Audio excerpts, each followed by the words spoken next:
1:31. Oscar Doval está con nosotros hablando del entorno económico posterior a este anuncio que ha trascendido esta semana de la posibilidad que Estados Unidos plantee una visión diferente respecto a las sanciones económicas a Venezuela, incluso sanciones personales. Se revisó el caso de Carlos Malpica, que por cierto ha sido rechazado también por representantes de la oposición. Han dicho que no han solicitado a los Estados Unidos que se revise ningún tipo de sanción personal, pues en la nota de AP habla de una revisión que se da con consideraciones de la oposición en Venezuela, un tema que también sería bueno aclarar más adelante. Pero lo que nos compete en materia económica es cómo este elemento de la revisión de la política de sanciones, en paralelo a una revisión que debería darse de la legislación, que ha mencionado nuestro invitado, 4 leyes que deberían tomarse en cuenta para generar mayor confianza, cómo está tributando también una de las últimas leyes que se ha sumado al entorno económico, que es esta reforma a la ley de impuesto a las grandes transacciones financieras, que de entrada al sector privado nacional le ha generado rechazo por lo que impacta en las estructuras de costo. Fíjate, qué buena la pregunta, porque definitivamente cualquier ley que incremente los tributos de forma exagerada, definitivamente no solamente ahorca a un sector privado que está comenzando a activarse. E igual que felicito al gobierno, definitivamente, por la iniciativa de sacar las empresas del Estado a la bolsa de valores, a mí me parece, y lo mencionamos al principio, que la ley del GTF es una ley matapasiones desde el punto de vista de productividad.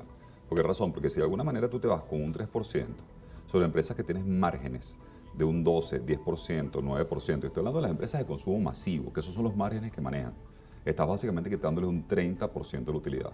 Y eso a la larga se traduce en dos cosas, Carlos. Se traduce fundamentalmente en incremento de precios, en inflación de alguna manera en consecuencia, y en que el empresario se vea menos incentivado o motivado a operar. Porque yo iba a operar definitivamente con un 30% menos de mis ganancias y cómodamente colocándome en un portafolio de inversión conservador puedo tener un rendimiento similar que llevando una actividad productiva que requiere pues esfuerzo, que requiere vocación gerencial, que requiere vocación administrativa. Pero no solamente eso, fíjate, ha ocurrido un fenómeno súper interesante que se traduce macroeconómicamente en esta devaluación que estamos empezando a ver. Al colocar el tributo sobre todo lo que son transacciones o cobros y pagos en divisas, ¿qué es lo que ha hecho la gente? Desviarse más hacia el uso del bolívar, que originalmente el espíritu que decía el gobierno tener, ¿okay? Cuando definitivamente sacó la ley. Al haber escasez de transacciones en divisas y mayor uso del bolívar, ¿okay? Consecuencia, definitivamente han empujado o hecho presión sobre la tasa de cambio, cosa, porque recuerda que esto es una economía informalmente dolarizada, donde un 85% de las transacciones se hacían en dólares, se hacían en divisas, para no hablar solamente del dólar. De alguna forma han empujado el uso del bolívar y eso ha generado presión en la tasa de cambio, ¿okay? Cosa que ha hecho que definitivamente bolívar versus dólar, al haber mayor cantidad, pierda valor referencial versus el dólar. Entonces ha producido cierta devaluación de la moneda y en consecuencia un repunte de inflación en estas últimas 2 o 3 semanas. Entonces eran consecuencias previsibles. Yo creo que esta ley realmente, más allá de que uno pertenece al sector privado y trata de defender los intereses privados, yo te digo como venezolano que lo que defiendo es a mi país, es a Venezuela.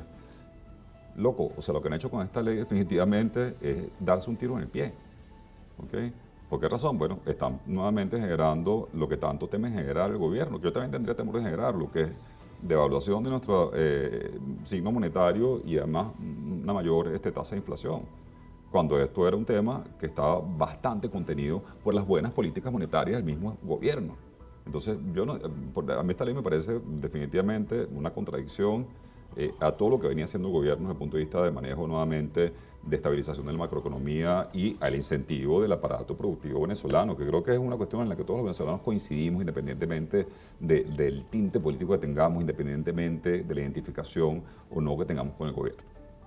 Pero esta medida la toma el mismo gobierno. Pareciera paradójico un gobierno que hace una reforma a la ley de impuesto a las grandes transacciones, pero que a la vez saca a sus empresas al mercado de valores. E incluso el debate es si todavía esto es un gobierno de izquierda o no es un gobierno de izquierda, porque por un lado tenemos esta medida que ha sido cuestionada, pero por otro lado medidas como poner las empresas del Estado en el mercado de valores, la apertura a un sistema totalmente distinto, habla de un cambio precisamente en la visión del gobierno respecto a la economía. Sí, yo creo que el gobierno ha dado claras señales y quien no lo quiere ver, pues definitivamente está cegado por un sesgo político, creo yo. El gobierno ha dado claras señales de que está migrando y virando hacia una economía de mercado. claras señales en el momento que empezó y soltó los precios, o sea, se dio una liberación del control de precios, se dio a ser menos centralizador de la economía y empezó a dejar que fluyera definitivamente el mercado como tal por ley de oferta y demanda. Yo creo que eso es indiscutible. Por otra parte, nuevamente ha dado señales también de que quiere y tiene una claridad vertical en que debe ser atractivo para capitales extranjeros que vengan en ingente cantidad y puedan nutrir todo el capital de inversión y operativo que se requiere para rescatar muchos de los elementos y empresas productivas que ha tenido tradicionalmente el Estado en sus manos. Óigase las de comunicaciones, las mencionadas tú, CanTV, Movilnet, óigase las de petróleo, PDVSA, óigase las de electricidad, y paremos de contar porque hay muchísimas que mencionar. Pero bueno, de alguna forma la vocación está dada, pero yo también imagino que la transición, pero bueno, esto es una especulación propia de Oscar Doval, la transición de un modelo socialista, anacrónico, jordanista en su momento, donde el gobierno tenía control absoluto de todo, hacia una economía de mercado, también debe producir ciertas tiranteses internas dentro del propio,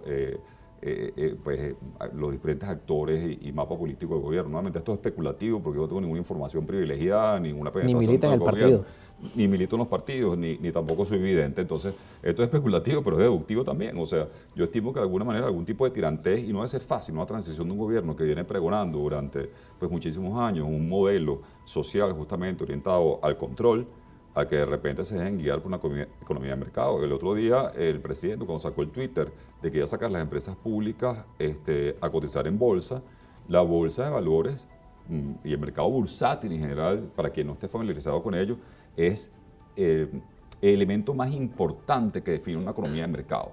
Porque justamente en el mercado de valores se da absolutamente intercambio libre, ¿okay?, de valores, valga la cacofonía y la redundancia, al precio que el mercado dicte. De alguna forma...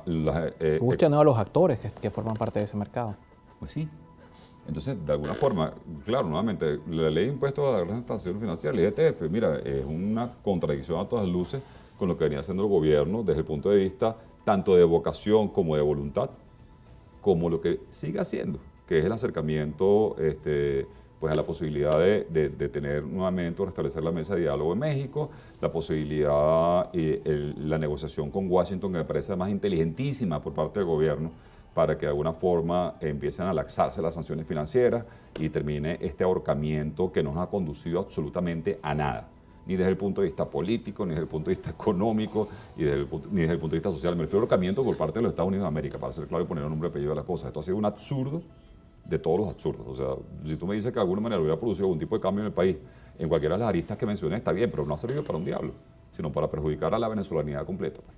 Y en este mismo sentido de un cambio que parece en el entorno económico, ¿cómo puede, obviamente no tenemos una bola de cristal para saberlo, pero son indicios de cosas que pudieran impactar en el desarrollo de la actividad económica en el país? Hay un número bien interesante que algunos medios han reseñado. A Venezuela le tomaría entre 25 y 30 años volver a su volumen de producción del año 2013, al ritmo que va hoy, que no son números nada más del Observatorio Venezolano de Finanzas. Torino Capital ha dicho que Venezuela va a crecer cerca de 5 puntos porcentuales, pero a ese ritmo le tomaría 30 años volver al año 2013 en volumen de la economía.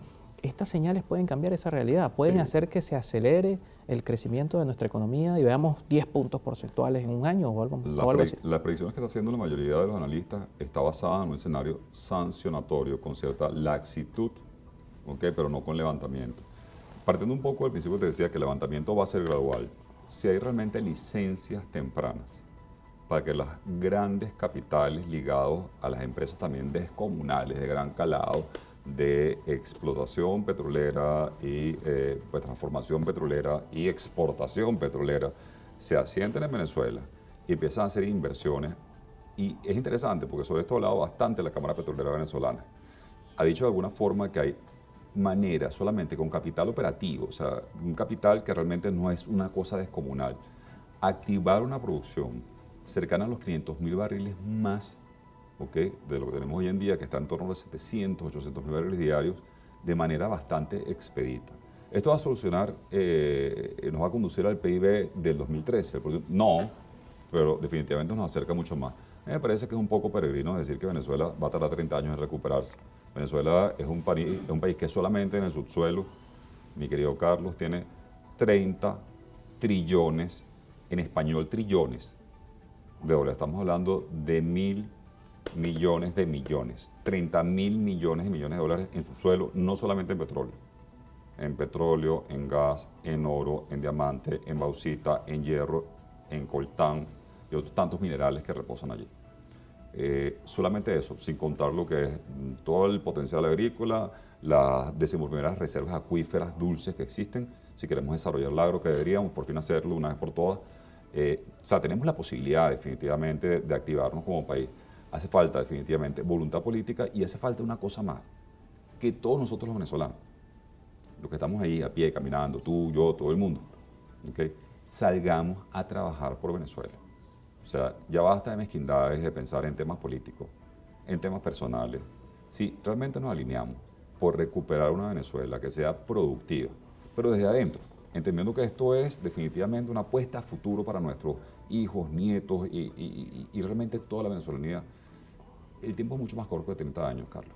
Es mucho más corto que 30 años. Venezuela es un país lleno de bondades. Por eso yo digo todo el tiempo, yo digo pregonando por ahí en mis redes sociales, que de paso las doy, @OscarDovalB, con B de Venezuela, las dos veces son chiquitas, @OscarDovalB. Vivo pregonando todo el tiempo que la tierra de gracia que escribía Colón en su tercer viaje a las Indias en 1498, no, 1496, perdón, no es una falacia, no es un tema retórico bonito que el tipo le escribiera a la reina Isabel la Católica, no. Venezuela es una tierra de gracia porque está lleno no solamente de infinitos recursos naturales, está lleno de una gente de excepción que somos nosotros los que tenemos que definitivamente hacer patria y dedicarnos, encargarnos y salirnos un poco de la umbrella, del paraguas de que el gobierno tiene que resolverlo todo. Es tu labor y es mi labor en el día a día lo que puede recuperar el país. Es un cambio de paradigma de toda la sociedad. Óscar, muchísimas Carlos, gracias por acompañarnos esta tarde. Gracias a ti. Óscar Doval, presidente de Benecapital, con nosotros. Al regreso cambiamos de tema. La semana pasada fue una semana roja para el mundo de las criptomonedas. Un sismo ha sacudido todos los mercados y esto pareciera, lo mencionábamos en la revisión de algunas informaciones, pareciera que es un pequeño espacio económico, pero este pequeño espacio también puede impactar en la economía global por la capitalización de mercado que tienen estos activos digitales. Al regreso de la pausa vamos a conversar al respecto con nuestro segundo invitado, Alwin Abreu.